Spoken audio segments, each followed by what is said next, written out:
Another arrest has been made in a sexual assault live streamed on Facebook. More information overnight in a subway bombing that killed 11 in Russia.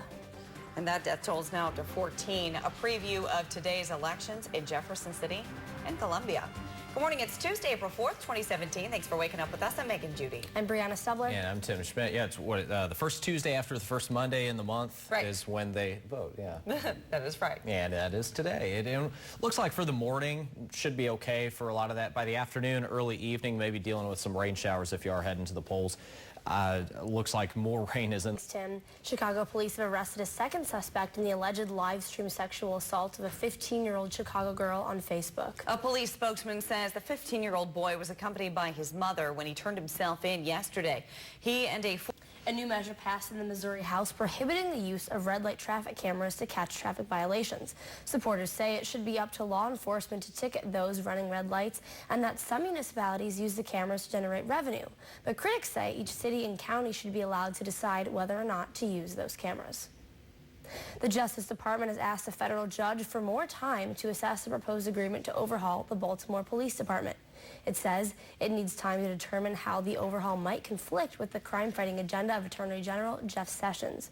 The request comes 3 days before a scheduled hearing before a federal judge and only hours after Sessions announced a sweeping review of the Justice Department's interactions with local law enforcement.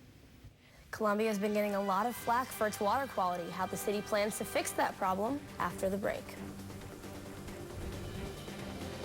We'll pay attention to those storms that start to run in to central Missouri anytime after 8 or 9 o'clock this evening. Again, the main threats are just going to be some strong winds, maybe some hail with the storm system. Looks more like a wind event than anything for us. And then cold air right behind it. Okay, Thank you, Tim. At least it's not snowing. Yes. Could be worse. In Boone County, a projected 13,000 people, or 12% of registered voters, will head to the polls today.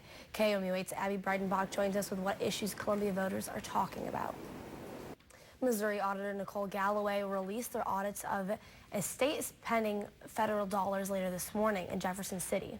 The audit is part of the state auditor's budget integrity series designed to examine the contributing factors to Missouri's current budget crisis. Galloway will release the results at 9:30 this morning. Hundreds of Missourians will be here in Columbia today for Power Up 2017 to explore assistive technology for people with disabilities. The Missouri Assistive Technology Council will host the conference. It focuses on assistive technology devices that can help people with disabilities and seniors to improve their independence and mobility. The programs across the UM system could see changes due to current and proposed budget cuts. The UM system released a statement yesterday detailing plans to address these significant cuts. The state's withholding $37 million from the UM system this year, but next year could bring a $57 million permanent budget cut. A UM spokesman says guidelines are in place to manage this. This is a difficult process, but there are guiding principles, well-established guiding principles on exercises like this. The UM system will require an overall budget cut between 8 to 12% throughout all 4 campuses.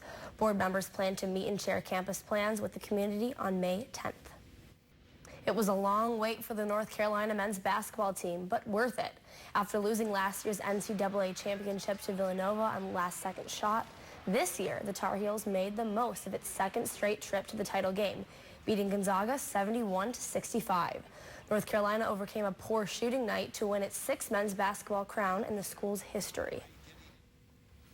Eating out can get really expensive. I know that, but it's possible. Want to grab a bite to eat without breaking the bank? NBC's Mary Maloney has money-saving tips that won't take a bite out of your budget. H-1B visa season has begun.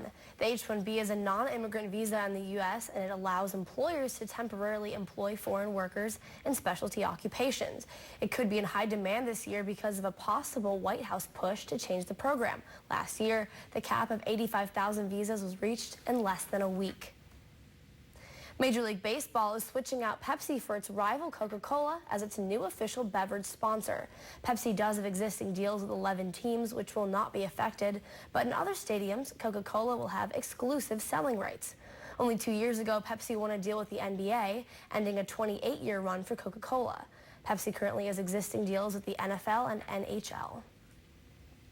UPS will now be making some weekend deliveries. The company announced its plans to start delivering on Saturdays. The change will create about 6,000 new jobs by the end of next year. Saturday delivery is expected to officially begin in a few weeks, but it's already being tested in some larger cities. A lot of anticipation and years in the making. The new headquarters for Apple will be open soon.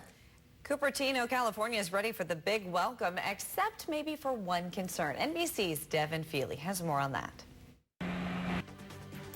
And it's currently 4:55 in your Tuesday morning. Thanks for waking up with us on KOMU 8 News. It's a live look out over Highway 63 in Columbia.